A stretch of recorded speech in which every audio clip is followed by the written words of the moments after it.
Subnautica is an underrated masterpiece. I know, it's a bold claim, and a few of you who clicked on this video may disagree with me. But when you look a little deeper than the surface level, this game is a lot more than what it leads on. First off, when I say Subnautica is an underrated game, I mean that in the sense of being underappreciated. It's just that underappreciated isn't too great for YouTube titles. The fan base for this game is actually quite large by indie game standards, and even those who have played it through can appreciate the game just as much, maybe even more so than I do. But the vast majority of people who know about Subnautica have only ever really heard about it and haven't really tried the game for themselves, under the impression that it's just another survival game. However, I think I've made it crystal clear that I personally don't see it as just another survival game, but as something much, much more.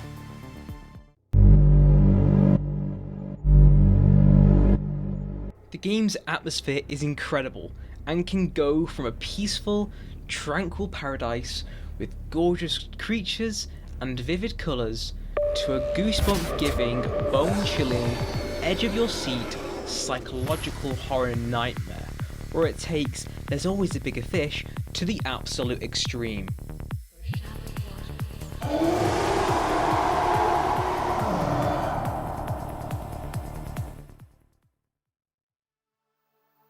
Seeing a huge Leviathan go in and out of your view as it slowly approaches you gives this gut-wrenching feeling of dread that simply can't be replicated in the same way that playing it for yourself does.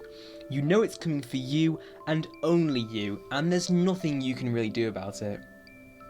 Now, I've gone on so much about these huge creatures and how scary they are, but I haven't yet mentioned how this game can still be scary without the big guys.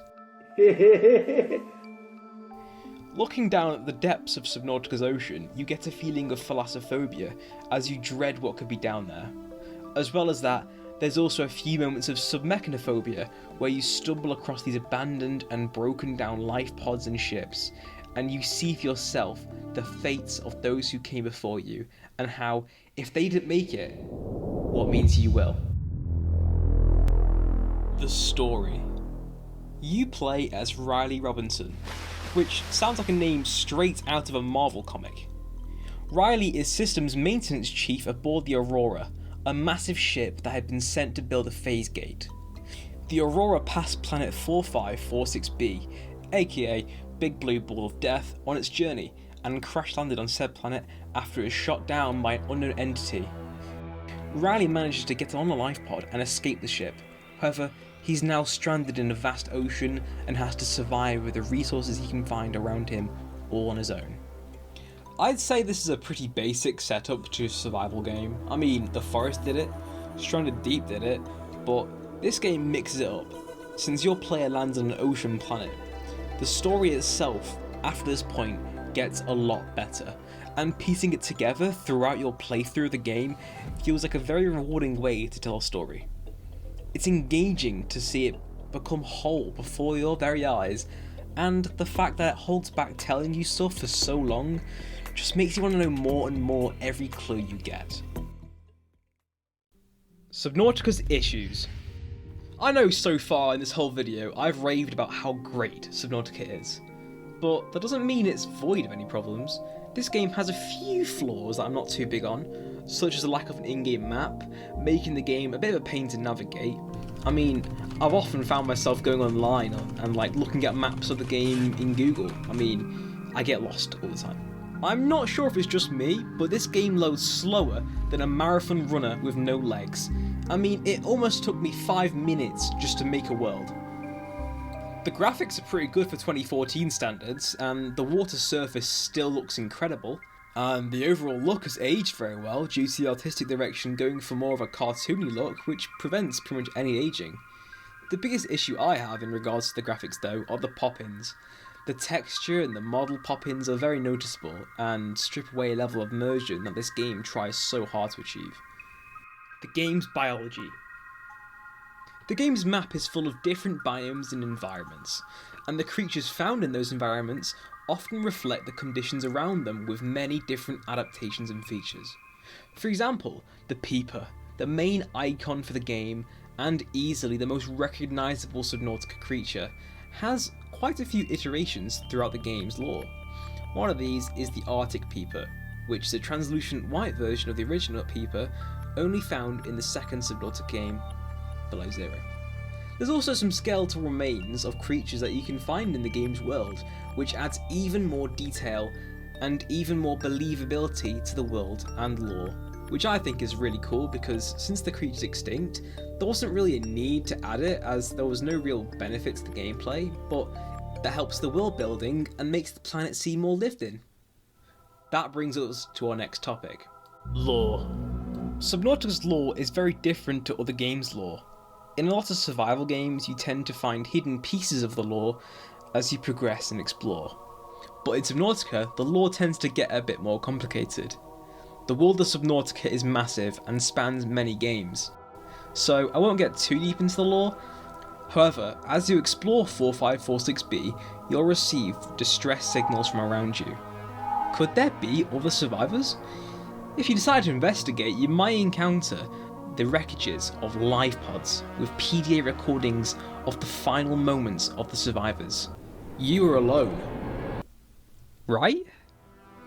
On your journey on this alien planet, you'll start to uncover signs of ruined human-built structures, littered with voice logs and memos of their journey. While it may not be clear of their fate, what you can find is the eerie ruins of their ship, fallen to the same state as the Aurora. This gives the unsettling feeling of submechanophobia as mentioned earlier. If you don't know what that is, submechanophobia's Wikipedia definition is the fear of submerged human-made objects, either partially or entirely underwater. Now, if I try to explain any of the more surface level lore, I might spoil the game for any of you who haven't played this game, and if I go into the deeper lore, this video may end up becoming an entire video essay. So let's talk about the lore experts and the people who make this game even more fantastic. The community. Subnautica's community is one of the most chill gaming communities you'll find. Still active even despite having no new games in the franchise for almost 5 years. The Subnautica YouTube fanbase is a personal favourite of mine, with so many creators showing their passion for the game with entertaining and informative videos, many of which showcase mods. The active modding community in Subnautica is absolutely fantastic and frequently produce some of the most terrifying and grandiose features you'll come across. One Subnautica feature I really wanted to mention is the addition of time capsules, a way to gift items and give a message to other players that may stumble across it on the ocean floor. I love this feature. I mean, it really feels like you've been given something really special. Well, that's everything I wanted to say in this video. Thank you for listening to my TED Talk. I wanted to actually mention the fact that this video has been in my drafts for almost 2 years. With me and my cousins spending a little bit too much time on this script, only for me to procrastinate finishing it for 2 years. Another funny thing to mention is actually that while I was doing my GCSEs, I had to make a presentation to get extra marks, and I turned this whole video script into a makeshift PowerPoint presentation. Anyway, in conclusion, Subnautica is one of my favourite games of all time, and if you haven't played it already, I absolutely recommend this gem of a game, because otherwise, you're absolutely missing out. Thank you all for watching. Cal, signing out.